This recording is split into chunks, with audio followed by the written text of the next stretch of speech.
welcome back. It's been a while. Like, I think I did 3 or 4 videos and then I went for dust.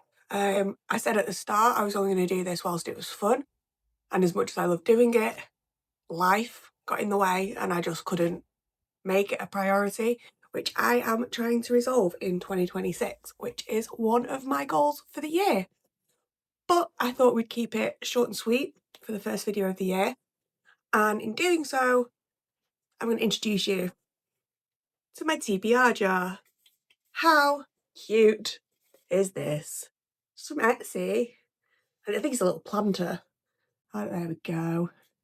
It's so cute. It's got a little book in his hand, which does come out, and you can get different coloured books to put in there. And I got myself one, and my friend Emma one, and I made us TBR jars. So these are all the prompts. The different colours don't mean anything. They're not a different type of prompt. I just thought it looks better. I started off last year feeling like I was no longer a reader, and that was my New Year's resolution. I wanted to read 52 books last year. It averaged out to 1 a week. I thought, knowing that my reading speed is quite quick, that's completely doable for me. And when I told people, they said 52 seemed a lot, and I was a bit thrown back. But I thought, no, I'm gonna continue, and I'm gonna try for this 52. I'm ending 2025 on, I think, 161 books, potentially 162. So my reading goal for this year, I'm not going to jump up too drastically because I don't want things to become less fun. I don't want them to be unachievable. So my goal for 2026 is going to be 100 books. I started off in January and I read 3 books, I think. 3 books that I possibly wouldn't pick up now, but I enjoyed them. They were a start of a journey and it was a good time. In November, I think it was, read about 20 books. So my average is somewhere between 3 and 20. That's what we're working with. But I also realised in November I had very specific books that I wanted to finish, and I didn't really want to constrict myself too much other than them. So I've realised that having a short or a small formal TBR allows me to then mood read for the rest of it while still having some sort of structure, and I think that basis really, really works for me. So that's what I'm going to try and continue into 2026. Saying that, my plan is to each month pick out maybe 6 prompts out of here, and I will take these off my bookshelves or my Kindle. I will also have my book club's book of the month, and we do a travelling book club. So I'll have each of those to read a month. So all in all, I'll have a formal TBR of about 8 books. The rest of the month is going to mood read. And then my plan for this will be TBR picks, monthly roundup, and then a reading vlog or 2 if I can fit it in the middle. But I'm not going to constrict myself too much with this channel, but I definitely do want to do it because I like yapping, and you can't really yap in short form. It's just, it doesn't grab the attention. And realistically, people may not watch these, but I've had a fun time talking about my books, so winner winner. Anyway, moving on. I think now we've got the basis. I'm going to pick 6 prompts. I'm going to have a TBR of 8. I'm going to mood read the rest. I think that's good. I think what I want from next year is to be pushed to read books I might not have read. I want to be less influenced by what I see around me on social media and read what I want to read, even if that differs from the books that sort of my close friends are reading, which is fine because then I'll just come on here and I'll yap to you guys about it. You guy, singular. I don't actually know if anyone watches this.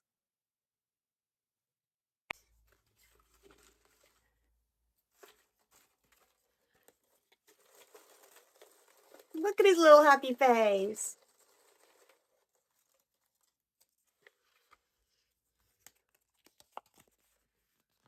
Oh, which way? There we go. A book that has a colour in the title. Please hold.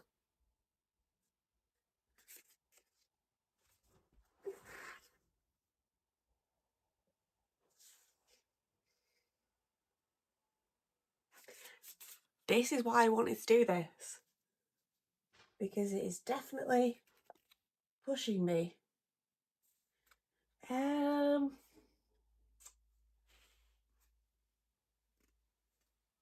Oh, we have a contender. Pierce Brown's Red Rising. That might be a very good shout. Have I got anything else that would fit? I genuinely don't think I have.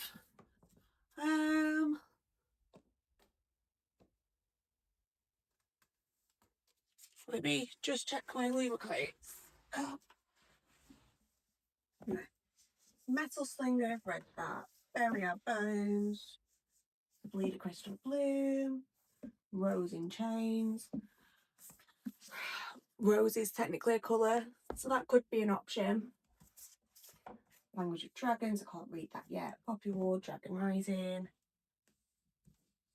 Void Walker, Second Death at the Lock. I just remembered another one that I could possibly do. Wolf King, When the Moon Hatched, The Isle of the Silver Sea, or The Isle in the Silver Sea, rather. Irresistible Urge.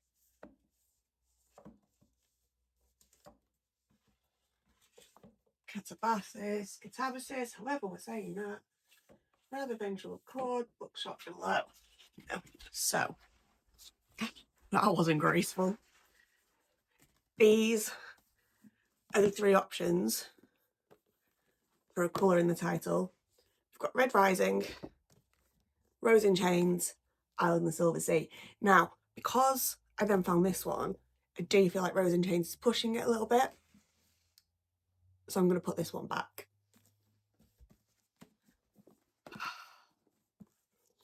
Red Rising or Isle of the Silver Sea.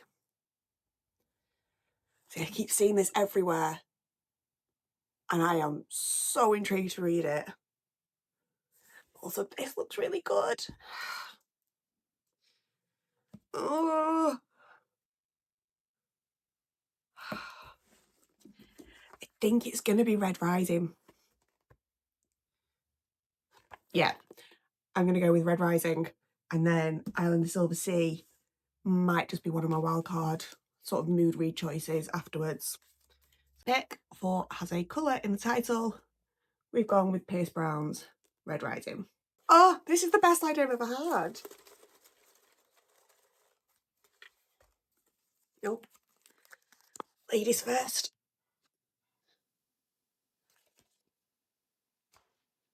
A book with a pretty cover. Right, again, a couple of options.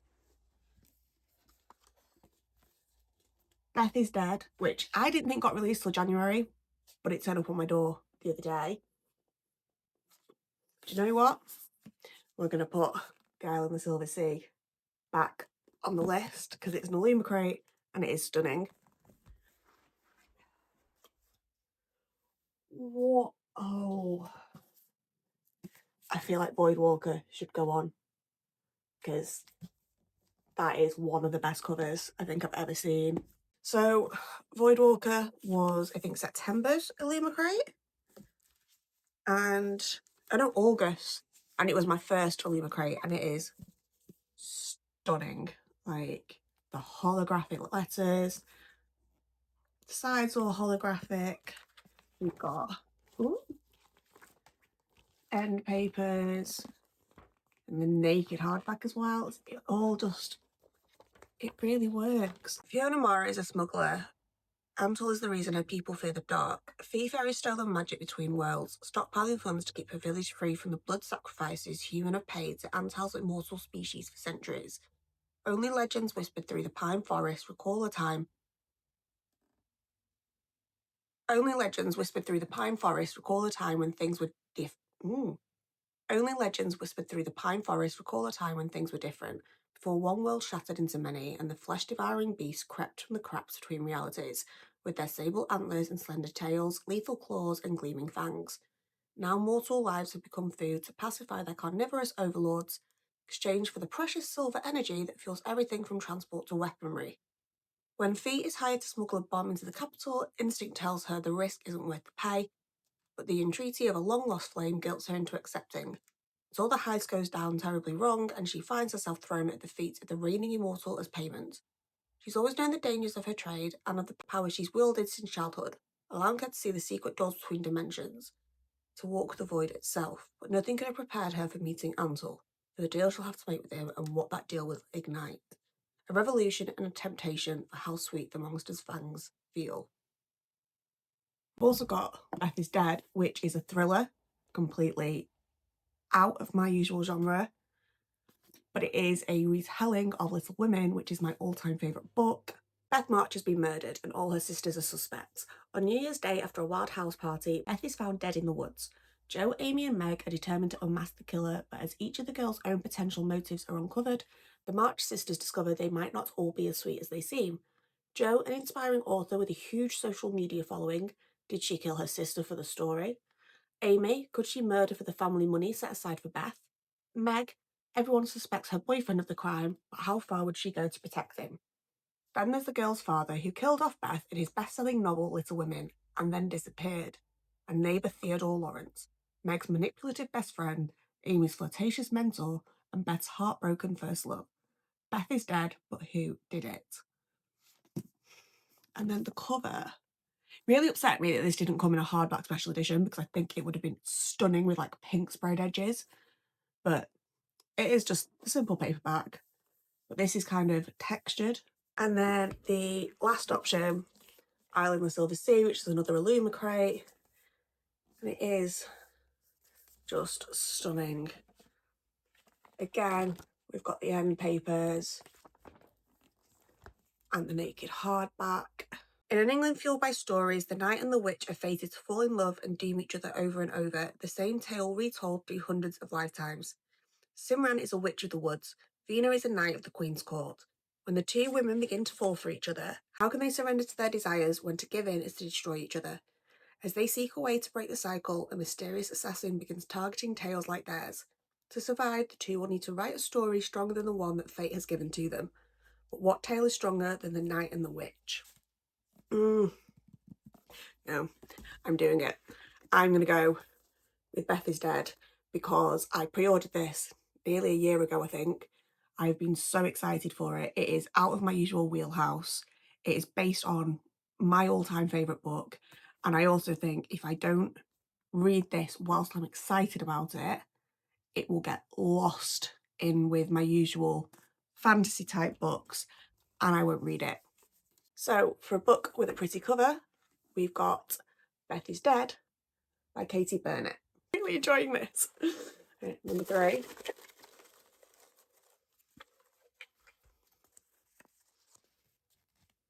Oh, is that the right way? Highly anticipated read. I know exactly what this is going to be. I feel like I should play it out. I'm just going for it. If I can find it.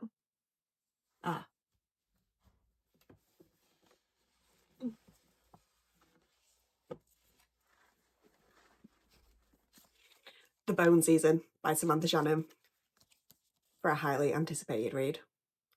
I read Priory of the Orange Tree, Day of Fallen Night, and Among the Burning Flowers last year, 3 of my all-time favourite books. Samantha Shannon's writing is stunning. The way she can take me into a world makes me feel like a child when I fell in love with reading the first time, and I was just absorbed. And the fact that The Bone Season is a completely different sort of track, because Priory of the Orange Tree, Among the Burning Flowers, and Day of Fallen Night are all kind of high, epic, not even high, they are just epic fantasies, whereas this is more of a dystopian story. Absolutely had to be Bone Season by Samantha Shannon. Plus the new covers are beautiful. So that's what we have for that one. I don't want to stop picking books. Oh, right, there we go. It's tuning at the top, that one. Oh.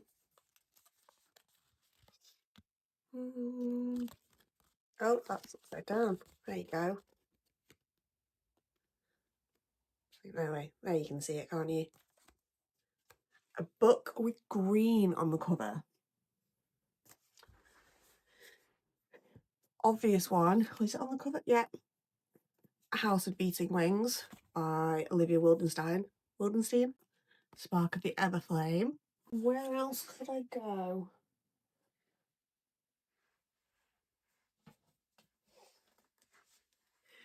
We could go back to Illumicrate with The Second Death of Locke. Does look more sort of turquoisey on camera, but it is green. Or, oh, it's stuck. The Testaments by Margaret Atwood. Right, let's have a little.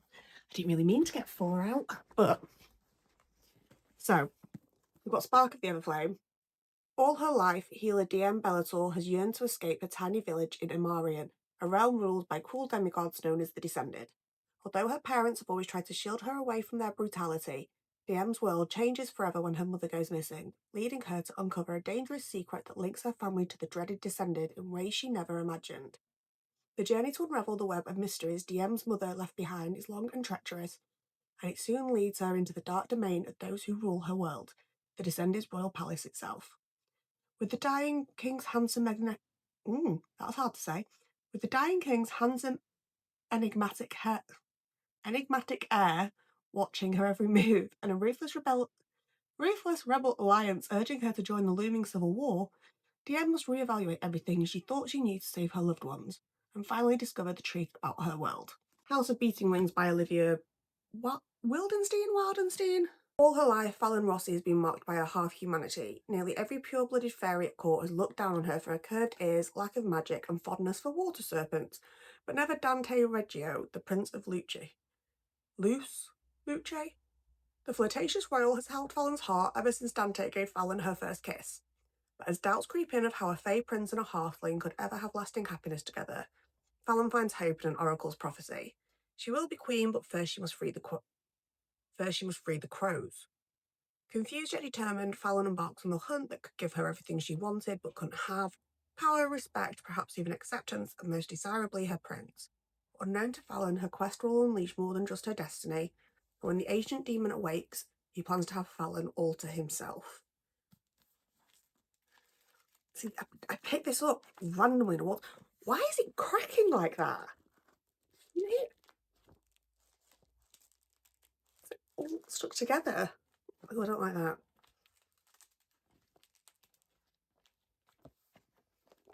Oh, right. Still a potential. I won't hold that noise against the book.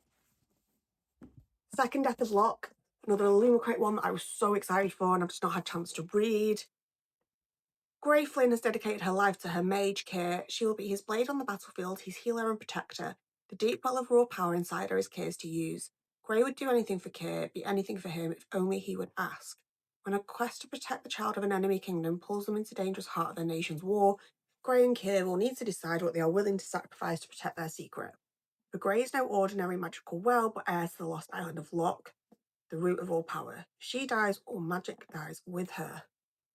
Okay, that does sound really good. Oh, we've got The Testament by Margaret Atwood. I read Handmaid's Tale at the start of last year. Loved it. 5-star read. Honestly amazing. I didn't know there was a second one until I saw it in the bookshop, picked it up. I can't believe how big this is compared to Handmaid's Tale. Is it Handmaid's Tale? Handmaid's. It's like double the size. And well, as of filming this, I will be finishing Alchemized tonight. Which just feels like I could then go into this for Ultimate Devastation. And this would also mean that I've ticked off a series, which is a good way to start the year I think, especially if with Bone Season and Red Rising, I'm starting 2 new series. Yeah, we're doing it. A book with green on the cover, The Testaments by Margaret Atwood. Right, so we've got 4, 2 more to go out of my jar.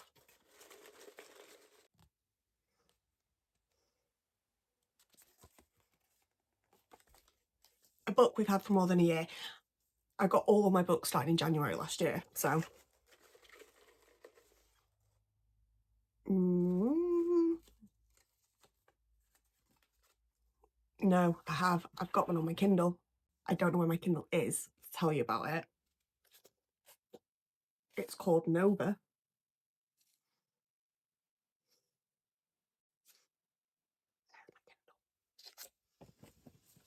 Hey, Abby. Okay, it's not where I thought it was. It's called Nova. I've had it for a while. I think I started reading it. I think I soft DNF'd it. I don't think I soft DNF'd it. I think I just got distracted. It is a why choose. It's spicy. There's a prophecy. I think they might be fated. This sort off of my head. Can't remember who it's by, so I will put all the information here.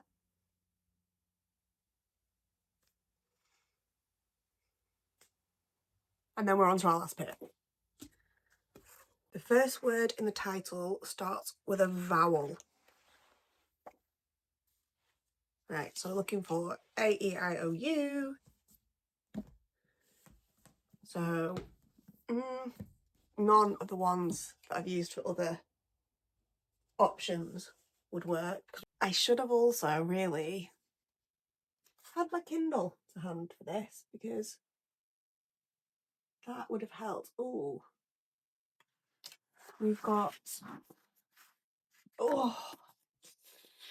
again, just found another one that could work, but it's a really anticipated series. And I'm like, do I want to drag it into all of this? But then also, I do know it's also on Kindle Unlimited, so it would make it quite an easy read because I can mash between the two, the physical and the Kindle. So,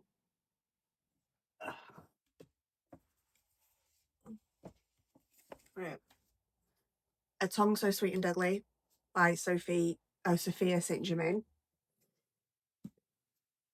I think the only other option that I can see on my shelves without having my Kindle, because I'm an idiot, you didn't pick my Kindle up to do this, would be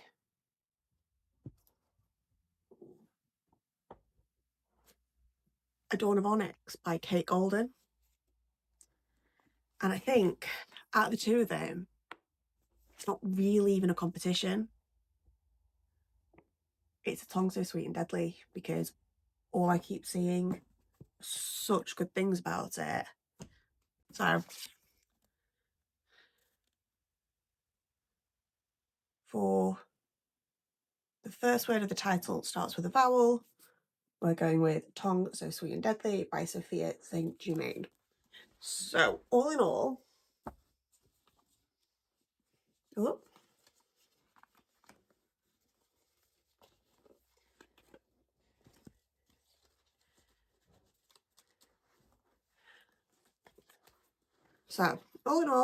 here is the TBR, including Nova, and we're going to start these from the 1st of January.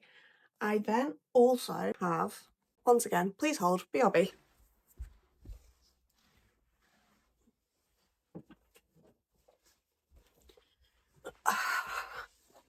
My travelling book club pick. So we are starting a new round in January. We're going to read our own books first, annotate them, pass them on. Mine is I Got Abducted by Aliens and I Am Trapped in a Rom-Com by Kimberly Lemming. I've read Kimberly's Mead Mishap series, and it's honestly one of the funniest things I've ever read. Had me cracking up. The plot on this book, so good. So this will go in the pile.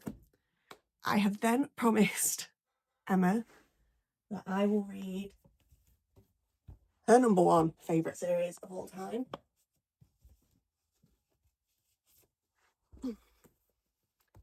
the Edge of Darkness trilogy.